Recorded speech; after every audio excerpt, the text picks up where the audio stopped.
I would want to ask myself, am I doing things out of lack? Am I doing things because I expect to gain something from them, right? Am I working out because I expect to lose weight and have a six pack, right?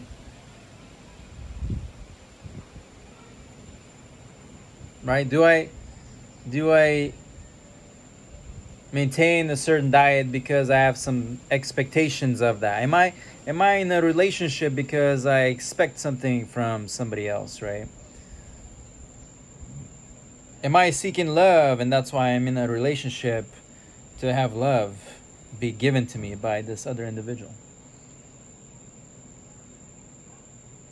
Right? Am I constantly doing things out of lack, or am I doing things out of a place of wholeness?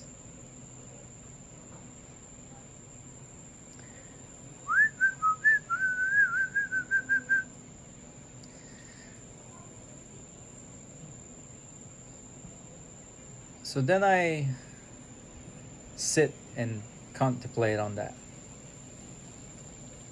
Is whatever I'm doing creating more life within me? Or does it feel like it's draining me and it's bringing me to my doom, my death, right? Is does whatever I feel does whatever I do feel like death, or does it feel like life to me?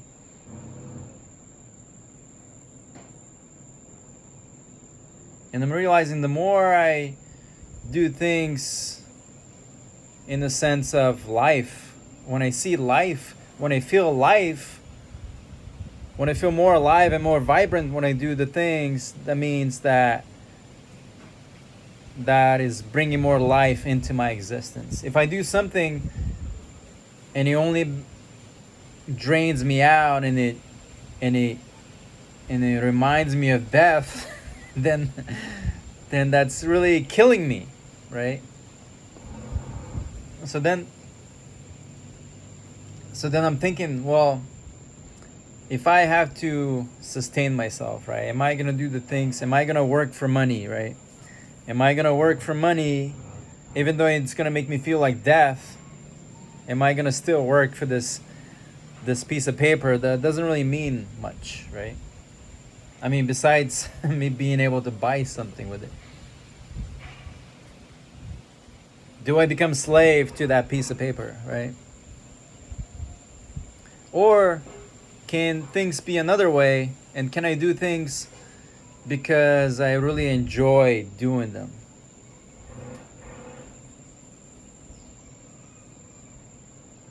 Can I really do something that I enjoy doing and fall in love with it and do it just for its own sake and let everything else take care of itself? Can I do that? Is that even real life? Right? Is that even real? Can I just sit here and speak to you and still have muscles and still have a lean body and six pack, despite of the fact that I'm eating 2-3 times a day and consuming, right?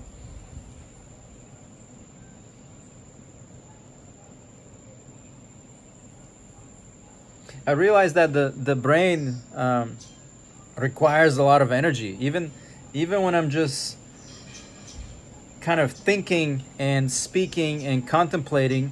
A lot of times my brain still requires energy in the form of, I need to consume something in order to produce that, and I'm realizing that my mind is requiring calories I need to consume in order to have that brain operate and think. The same way that the body requires calories, but I feel like the brain requires so much more. Something like 25% of our calories are utilized by the brain, right? Um,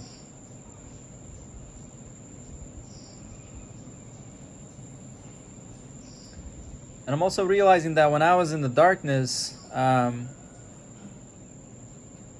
brain is actually able to produce its own calories from the organs within the body, right? The liver will start making stuff and everything. If I don't eat, if I fast, for example, my body is so intelligent that knows how to produce whatever the brain needs. It's always for the sake of the brain. The brain is like the powerhouse where it tries to conserve itself and always have enough fuel to operate, so the body in a way always compensates the mind. So the mind is what drives this whole system. So the more I think about these things, it's not really what I do physically or what kind of diet or anything external that I do. It's more like what I think. My thoughts become my emotions, and then they become my actions, right? As I think, so I feel, and so I act. Not the other way around. It's not. I feel like before I was so conditioned to act in a certain way in order to feel something and then become something, but I realized that it's the other way around. It's I have the opportunity to think and be something before I move myself with my emotions and then begin to act on it. So in a way, I'm not seeking anything externally. I am creating that within myself, and then I move myself. I really inspire myself with my thoughts, and then I begin to act them out. It's almost like then every action then becomes in a state of fullness because I want to really do that. Not really, I stop really seeking anything external of myself. I am more like giving myself what I need with my thoughts and my mind, and then my actions just are a byproduct of how I feel. So then I realize if my thoughts are good, if I operate in a state of wholeness, then my actions will be whole. I'm not going to be expecting anything out of anybody. I'm not going to be judging anybody for anything. I will just simply be in love with what I do and my actions. I would really be living my dream. And then I realized, well, are negative thoughts really benefiting me? Or are they only kind of like pulling me down and pulling me to a lower frequency, right? We talked about frequency last time. In order for me to maintain the state of wholeness, that means I don't really require anything. That means my energy is so high that I don't really need anything else. The same way when I fast, right? When I fast, I can easily stress my body and myself to such a level that the fasting really becomes dangerous for me, because I am really abstaining from something, and if I don't learn to recreate whatever I need within myself, then I could put myself in a state of extreme stress where my cortisol rises up, and I defeat the whole purpose of fasting. So in a way, abstaining from something is only beneficial for me if I'm being mindful and able to produce whatever I need inside my mind. Let's say I'm abstaining from food or coffee or water or anything I'm fasting from, right? Internet or dopamine or sex, being celibate. Whatever I'm fasting from, is that gonna stress me out more? Or can I provide myself with what I need without having that thing? What is coffee giving me that I cannot gift myself? What is having sex with somebody giving me? What kind of feeling am I feeling from this experience that I cannot recreate with my imagination? And this is how powerful the human mind is. I tell you, with meditation and mindfulness, I am able to gift myself whatever I need in this instant. So meditation is one of those tools that I was asking myself, what can I teach someone so they can tap into the potential, the true potential of themselves?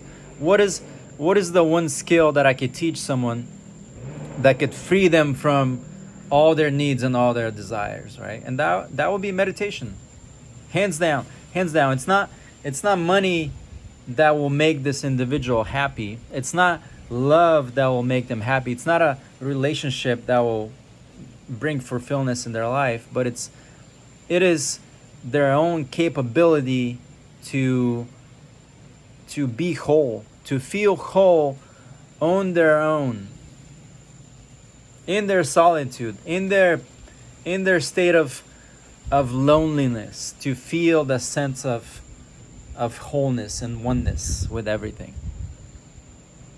And that was a big fear of mine for a long time. And anytime I felt that I was away and on my own doing my work, I was always reluctant to feel a sense of lack. Because our society has been conditioned to always be dependent. Right? I see a lot of homeless people in the big cities, right? They're dependent on other people feeling pity for them and feeling sorry for them and giving them money or food or anything like that. And in a way that only reinforces their behavior.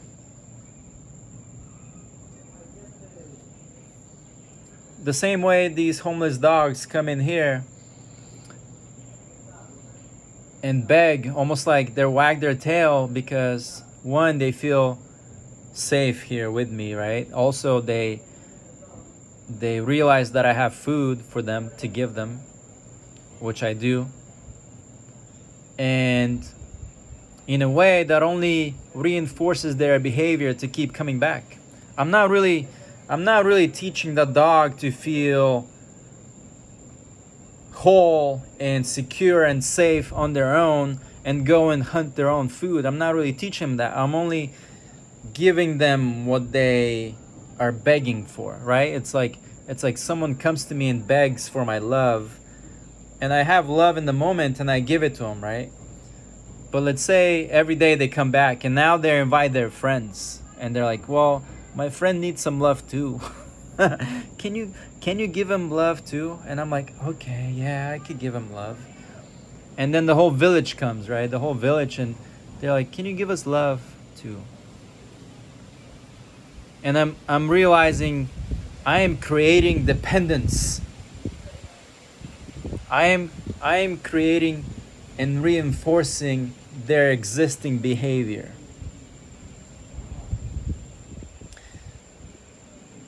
And the more I think about this, the more I'm like, well, I don't want to really do that. I don't want to reinforce somebody's lack. That's not really the whole point of this. The whole point is I want to free somebody in a way that they can produce whatever they need within themselves in the moment that they need it. So how do I teach this homeless dog to feel secure and to stop begging me for food? And in a way, am I conditioned to feel bad if I don't give the dog food for one day? So I exercise this practice. The dog comes and I feel like giving that day, right? I feel like I'm in the giving state and I'm giving.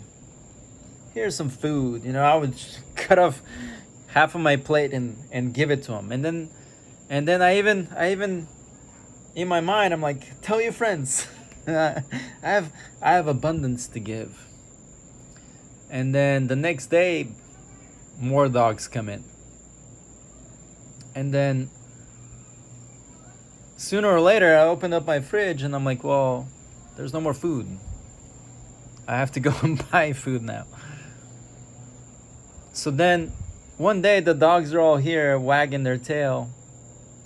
And I'm like, well, I really don't have any food to give you. I would have to go to the store and buy food so I could give you more. And I usually do. But then I started thinking about, well, should I really feel bad that I don't have food to give you today?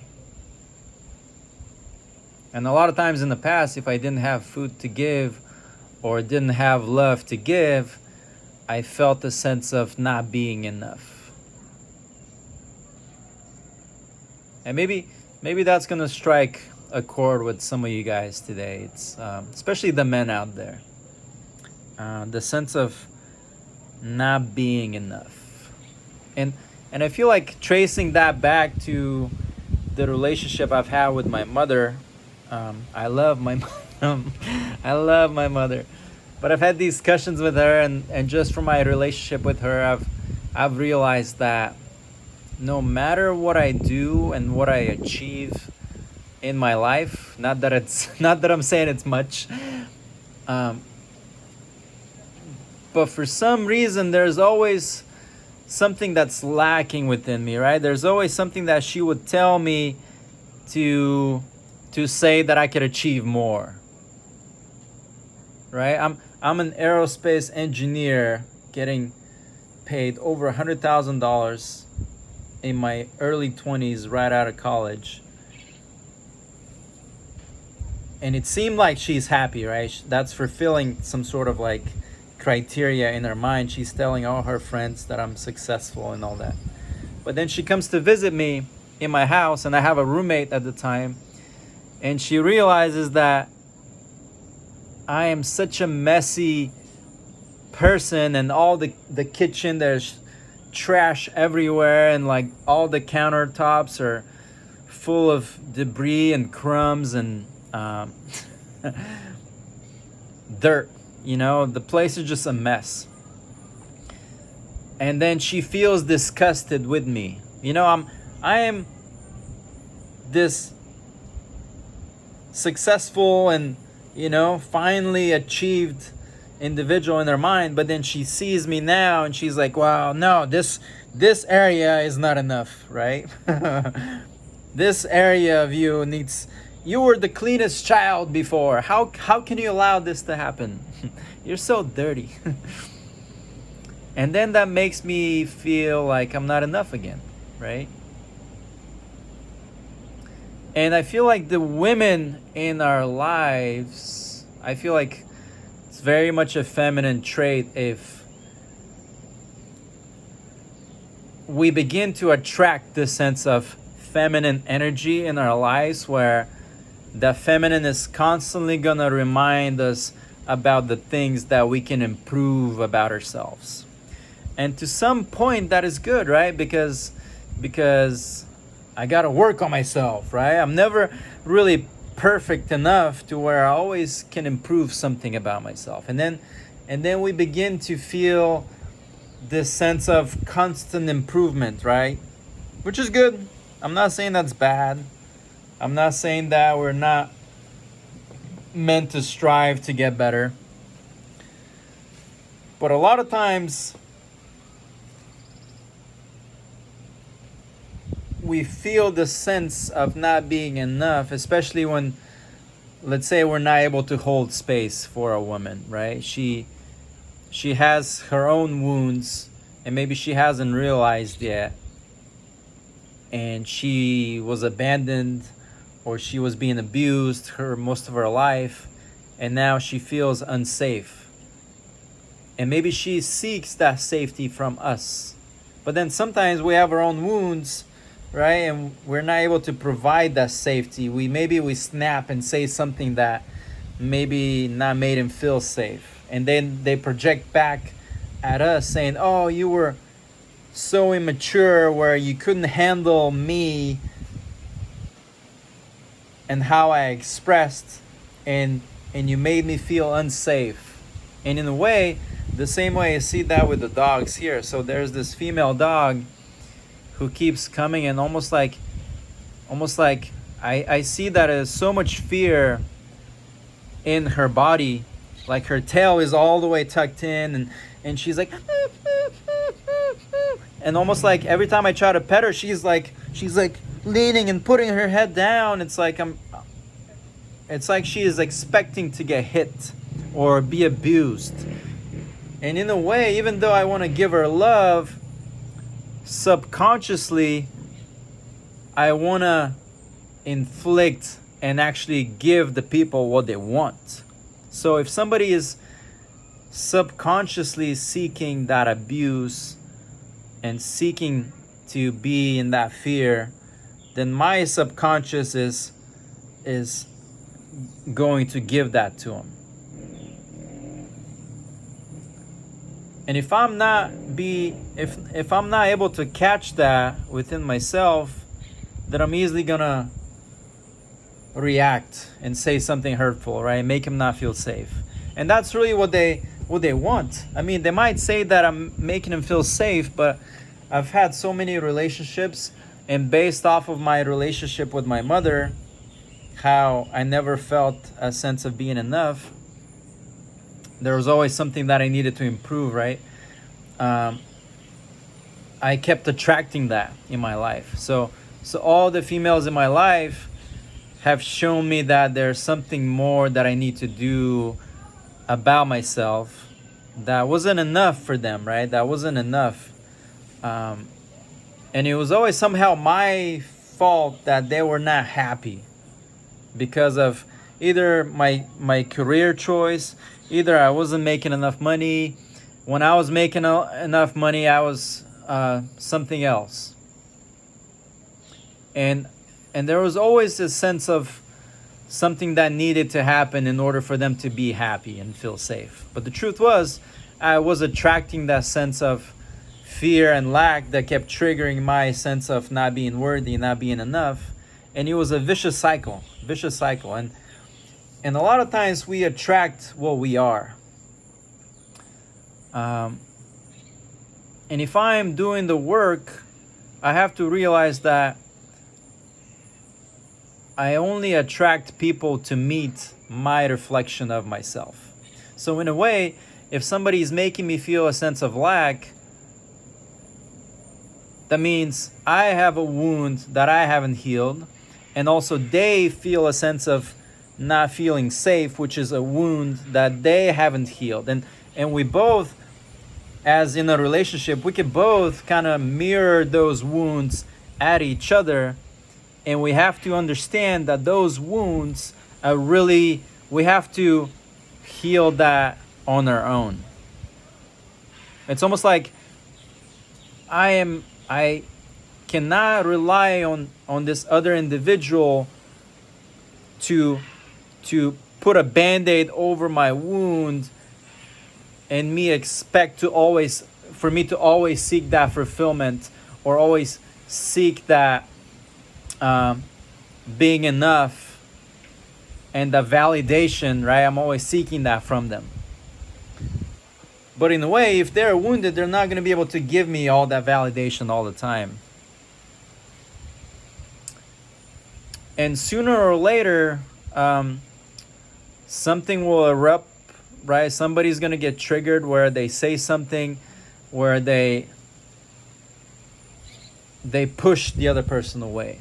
But that is subconsciously they have wanted that, right? So for a female, for example, she is subconsciously feeling a sense of not being safe her whole life. So subconsciously she's attracting that. Even though she wants to feel safe, her subconscious is doing the opposite. And she's not even aware that she wants to be, she actually feels more comfortable being abused and being mistreated and being yelled at than to be given love and to be given understanding, right? And usually the female would sabotage the relationship in many different ways in order for her to feel like the victim and for her to feel alone and feel unsafe, because that's what she is comfortable with. She's been feeling that her whole life, right? How come why would she be okay in a relationship where everything is good and she feels safe, where she is used to feeling alone and feeling fear? Her body is surging with fear that anything outside of that feels weird. And it took me a while to realize that. Even now, I have conversations with my mom, and she's kind of going through her own things. She acknowledges her addictions and how she is overweight. She doesn't feel great about herself, and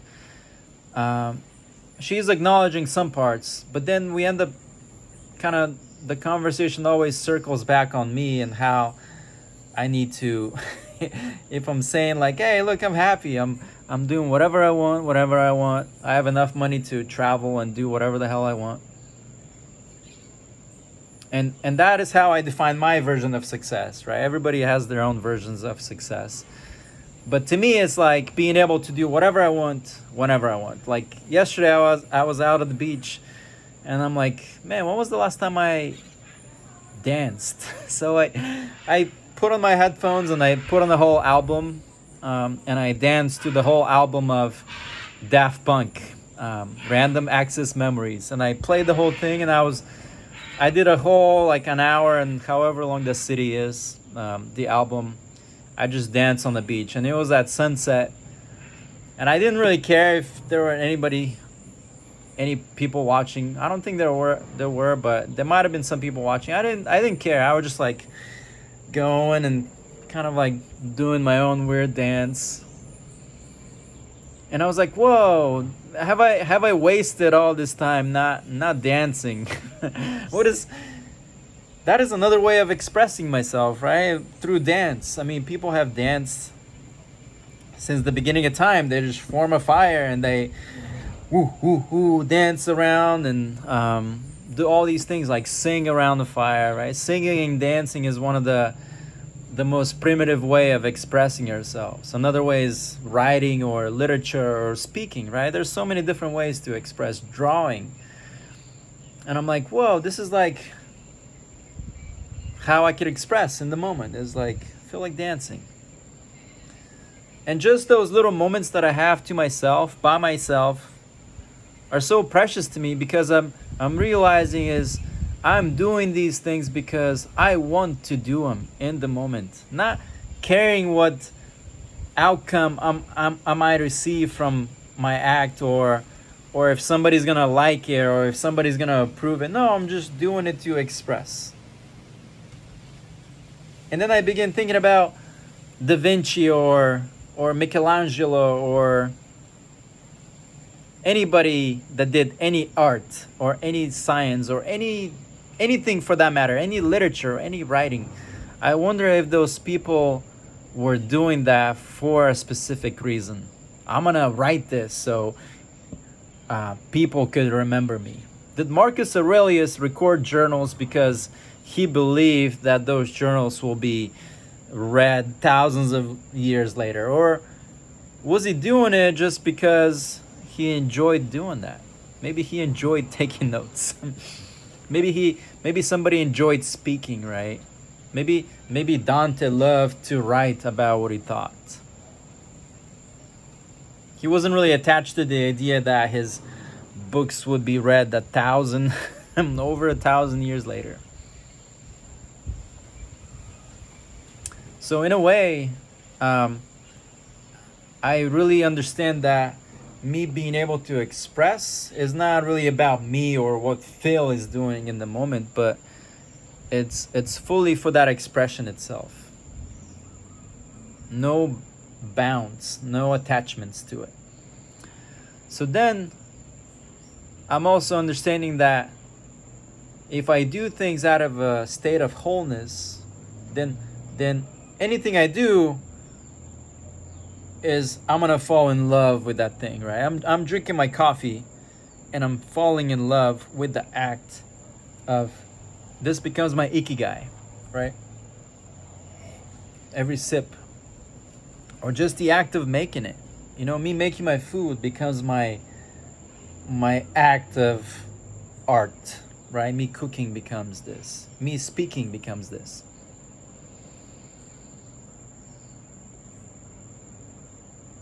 The act of breathing, right? I am breathing because I am falling in love with the act of breath.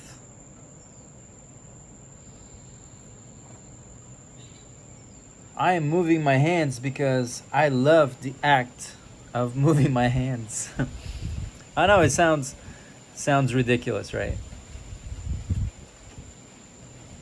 Can I fall in love with being myself to where I express in anything that I do, I just end up loving that because I do it from a state of wholeness.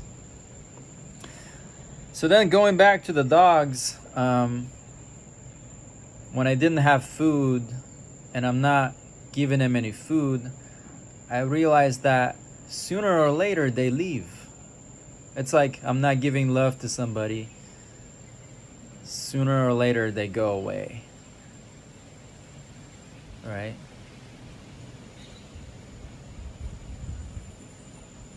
And I'm realizing, well, if they go away, would I rather have them keep coming back, or would I rather have them be away but knowing how to maybe get that food on their own, or maybe get that love on their own, right? They don't necessarily need me to give them that love, but they can produce that on their own, and now they don't need me anymore. And in a way, solitude has opened new perspectives for me when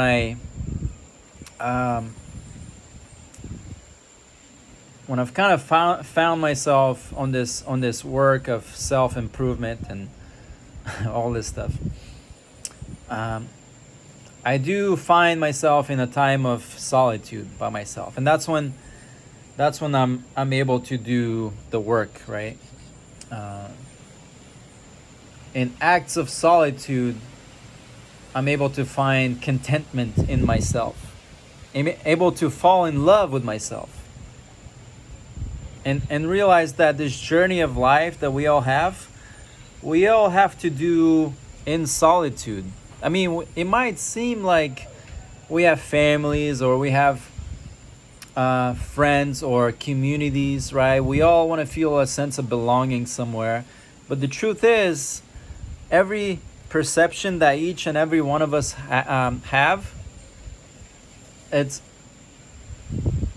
we all walk this road alone.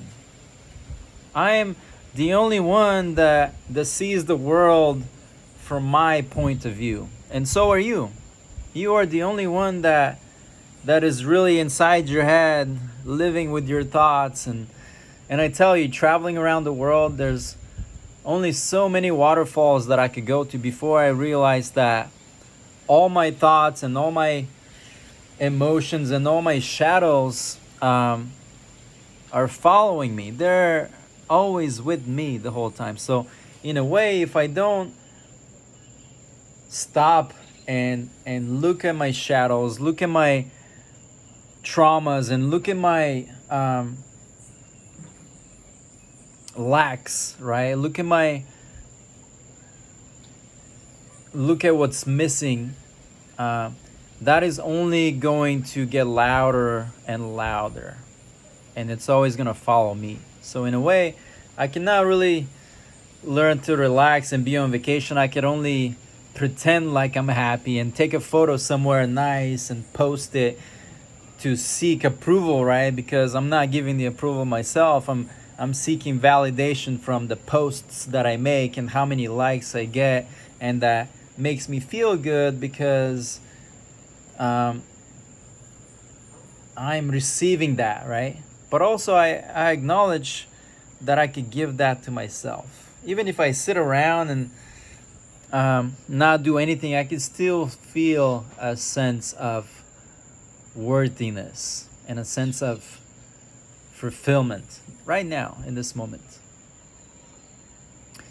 And I realized, well, if I couldn't seek the approval from the females in my life, then can I seek it from the feminine side of my psyche?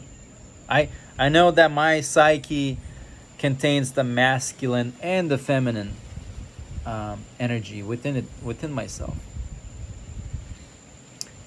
And so then I begin to approach that from, can I be my own mother? Or can I be my own partner that would hold space for me whenever my masculine was in need of, and what was my masculine really need, right? What is the need that my masculine is expressive of this feminine, right? I want to feel acknowledged. I want to feel like I want to be told that I'm worthy of doing what I'm doing, right? I want to feel the sense of pride, right? I want to be told that I'm doing a good job. Maybe I want the tender touch from a female that's gonna hold me in her arms and accept me if I need to cry or unload or do something that's not appropriate for a man to do, right? And still feel that unconditional love, right? Love me regardless of who I am. So then I have to acknowledge that I am that. I could be that for myself. I could be the feminine that's gonna hold me and maybe massage me when I feel in pain, when I bruise myself, or when I injure myself, or when I emotionally feel hurt. I feel like that feminine could hold space for me to just fully be who I need to be and heal.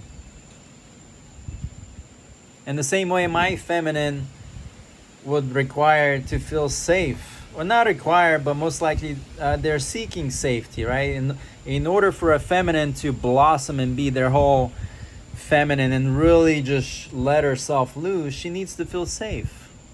And that's when I could call up the masculine to hold that container for the feminine. And then I realize that it's almost like when two people meet up, right? So I'm acknowledging that the masculine and the feminine within me, or whatever parts of the brain that is. It's almost like when two people begin dating at first, right?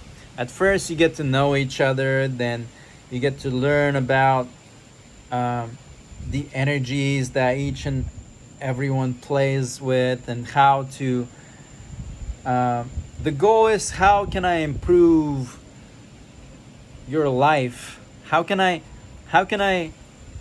add more value to your life? If I'm a feminine, how can I be of use to you so your life is better with me in it, right? And same for the masculine. How can I be a part of your life where I make your life this much better? And that's what I'm realizing within myself, right? At first, I'm establishing that I have both entities within me. And as I practice this more and more, I'm realizing that whoa, I could actually learn to do the work within myself and ask my feminine what I need more. Ask my masculine what I need more. Sit in meditation and really allow myself to listen to what I need in this moment, right? Do I need love and understanding? Do I need to feel a sense of safety? Do I not feel enough in the moment? What do I really need in this moment? And usually after practicing this for a bit, there's obviously some disagreement sometimes. Sometimes your mind is like, back and forth. But usually with those sparks of fire, with those emotional moments of like despair and pain and fear, we learn to tend for each other inside our mind. And I'm understanding, well, I could really learn to play and mingle with this energy. And the more I do this work, the more I'm able to understand and actually like the feminine part of myself. And the feminine part of myself actually begins to trust more in my masculine now, and me taking action, right? And me leading the way. She's more like, oh, I could just sit on the back and enjoy myself. Like yesterday when I was dancing, I really felt like my feminine was really safe. It was really safe to express and be like, yo, I don't really give a fuck, because my masculine is like, yo, it's cool. Just go and dance. I'll just watch you. It's like the masculine part of me had stepped out, and I allowed my feminine to just. And it sounds, when I speak like that, it's like my old self would have been like, man, that's so gay. Phil, you're so gay. But then reading about Mark Twain, when they appropriately use the word gay to symbolize being joyous and happy and blissful and flamboyant, then yeah, I was fucking gay. And I actually enjoyed feeling what the meaning of the word, the literal meaning of the word gay is joyous and happy. So yeah, I was gay as fuck.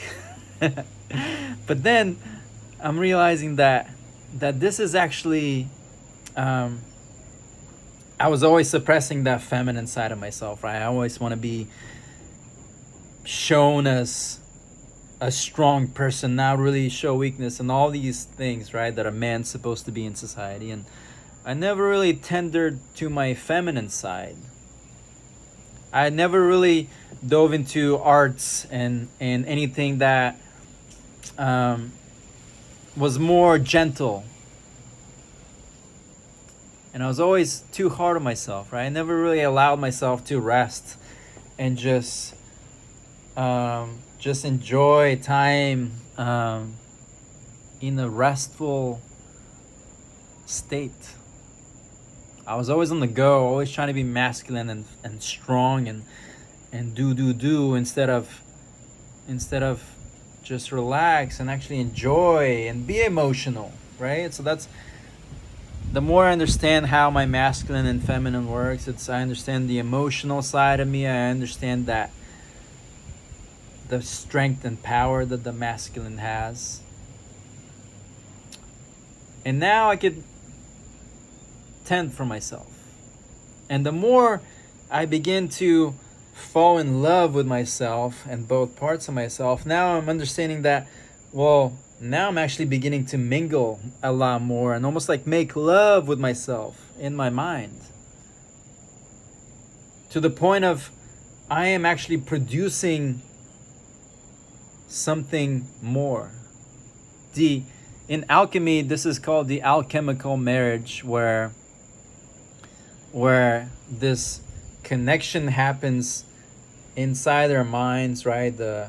When you bring the energy up with meditation and you learn about the different energies and you finally mingle and this union between this masculine and feminine happens within ourselves, and that gives birth to a child.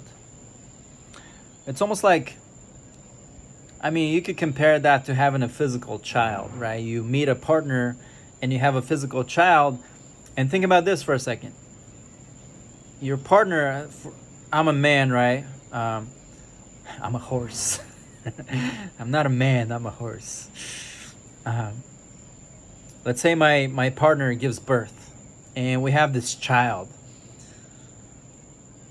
And this child, think about this child. What is a newborn baby? The son, right? Or a daughter, but let's call it the sun. It's the sun. It's literally a ball of energy that is this miracle that happened right in front of your eyes. And this ball of energy is giving you unconditional love. It's making you, all of a sudden your life makes sense, because you see this child and you see yourself in this child, and you experience all this unconditional love that this ball of energy is giving you. It's not expecting anything of you, but it just, here, have this energy. And that's why in astrology, that's when you were born, that's when everybody celebrates, right? It's a giant solar party. And my friend Eve, I'm gonna mention Eve here, she was the one that taught me about this whole, like, when you are born, that's when a giant party where everybody's there, all the planets, kind of all the stars and everything was, all the constellations were in, there's a picture of your birth, right? That's what the birth chart is, like, where it was a giant party and you were at the center of this party. Like, you coming up into this world, everybody was, boom, right there around the sun. And there's a lot that goes into it, like, where was your moon, where was the Jupiter, what kind of energy was Mars presenting, all these things, right? Venus, right? But something happened, something miraculous happened, to where you all of a sudden appeared. And yeah, of course, it's like everything had to align for this child to happen. And in a way, if I think of the same child within myself, then the more and more I fall in love with myself, my masculine and feminine, the more I'm balanced myself, right? That's what a beautiful relationship is. A beautiful relationship is a balance and a dance, right? How do I dance with my partner to where he feels effortless, but it's also enough fire to keep things going, but it's also the energy, right? The energy. How do I play with this energy to where I don't only fall in love with myself, but I would want to reproduce myself, right? And that's when you fall in love with somebody so much to where you want to marry them, you want to create a family with them, right? The same way I could fall in love with myself so much to where I create this child. And when the alchemical marriage takes place, you produce this child, and then this child becomes your sunshine. Now this new child in myself is giving me unconditional love all the time. I don't have to try to impress this child. I am by default his creator. I created this child, and I'm not expecting it to give me unconditional love, but yet it does. It does because I created this child from this place of unconditional love. I did not create this child because I was lacking something, right? Oftentimes we lack purpose or motivation or whatever, and then all of a sudden we meet somebody, we create a child, and now all of a sudden my life has meaning and my life has purpose. Now me going to work is actually meaningful because I am providing for this child. Right? Do you see where I'm going with this? If I am able to produce this child in me, and this child is my new God, my new son, giving me unconditional love anytime I needed it, then that is the new child that begins to operate my life. And the truth is, or my truth in this moment is, we all have these children inside of us that are seeking, right? We want to express, we want to experience love, we want to dance, we want to feel joy and play, right? And how do we connect with the child and someone else? Have you seen the image of two adults, these statues of two adults in an argument facing away from each other, but inside of these statues are two little children that are trying to communicate somehow. They're trying to connect. So my question to you is, what kind of child is running your life?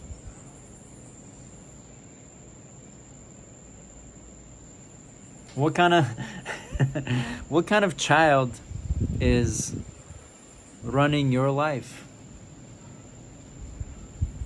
Is it a jealous child? Is it a child that's envious of other kids? Is it a child that's always constantly seeking attention?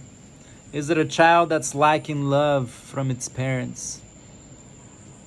Is it a child that's been abused by society or by parents or whatever, you know?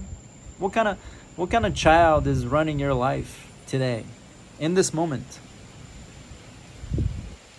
And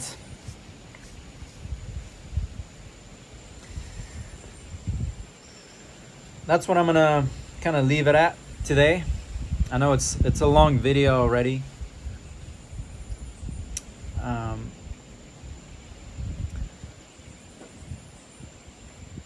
Let's just, for the next couple moments, let's just sit with that question. What is the type of child that is running my life today? Is my child lacking something today?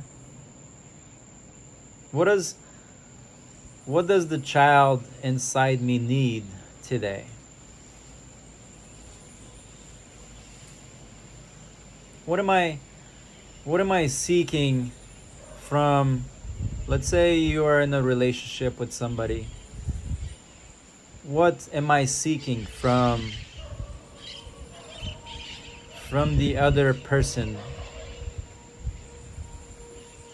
that I am not giving myself? What am I expecting out of my parents or my partner or my spouse that I am not giving myself in this moment?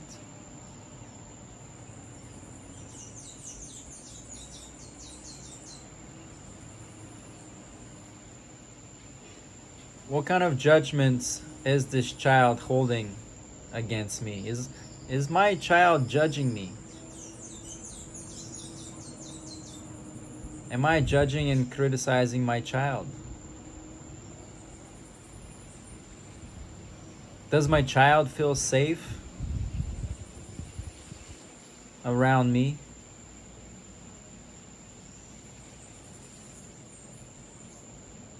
Do I feel like I am listening to my child? Or am I constantly trying to teach my child how to do things?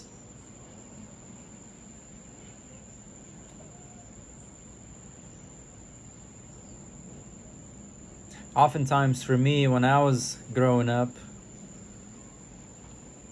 a lot of times I just needed my parents' love. Not to be told what to do or how to overcome my problems, but just listen to what I was feeling. Maybe I didn't need to be taught what to do and how to live my life, but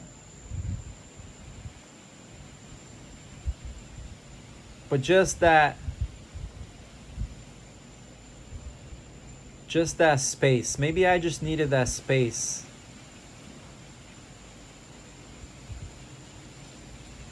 The space for expression. Am I listening to the child inside me? and ask him, how does the child want to express today?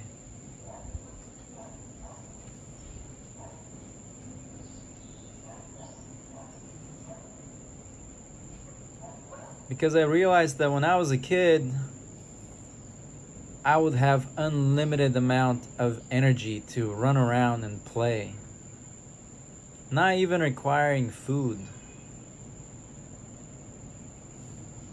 And the more I'm able to tap into my child now and feel the sense of safety, then the more I'm able to tap into what, people call that the fountain of youth. That the well of infinite energy to play and to do the things that I love.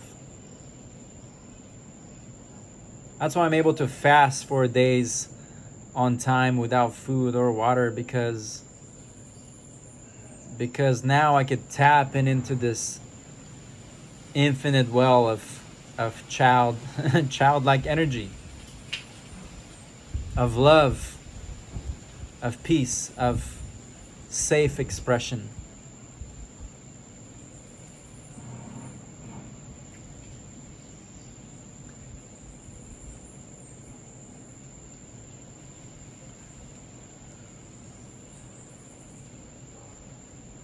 And with that, hope everybody's having a beautiful day. Again, I feel the inspiration to keep doing these, and maybe I'll end up rewatching them in the future and be like, yo, look at this. that was so dumb. That was so stupid. And yet, I feel compelled to keep doing those. Not really.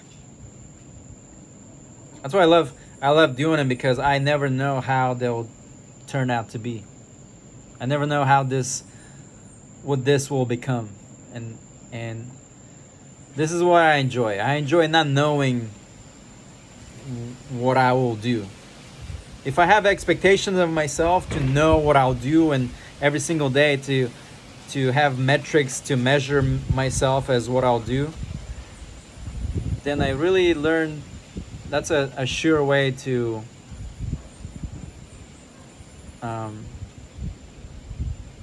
feel resistance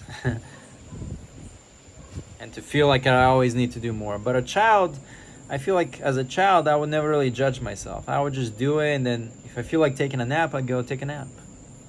If I feel like playing, I'd go and play. If I feel like crying, I'm gonna cry. I know that I'm safe to experience that and to be myself. So, love and peace, everybody. Until next time.